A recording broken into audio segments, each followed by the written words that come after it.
27వ తారీఖు వరకు చూద్దాం. తర్వాత ఏమవుద్ది ఏంటనేది మళ్ళీ నేను మీకు అప్డేట్ ఇస్తాను అందరికి.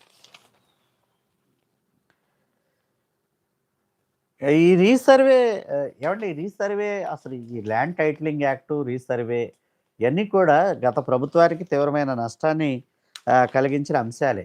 అందులో అనుమానమేమి లేదు. ఎప్పుడైనా అండి ఒకటే, ఏ పాలకుడైనా గనక ఈ భూముల వ్యవహారాలకు సంబంధించిన ఇష్యూల్లో గనక పోయాడంటే ఖచ్చితంగా పతనమైనట్టే.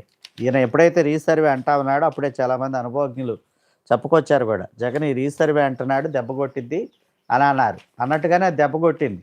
తర్వాత ల్యాండ్ టైటిలింగ్ యాక్ట్. ప్రజల్లో భయం పుట్టుకుపోయింది. ఏదో కొత్త చట్టం వస్తదంట.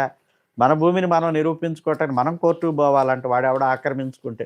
ఇవన్నీ కూడా ఇదవ్వబట్టే ఆ రోజు మరి ఎక్కడెక్కడో ఫారెన్‌లో ఉన్న వాళ్ళందరూ కూడా మరి పనిగట్టుకొని మరి భారతదేశానికొచ్చి మరి ఓట్లేసిన పరిస్థితి మనకు కనపడతా ఉందనమాట.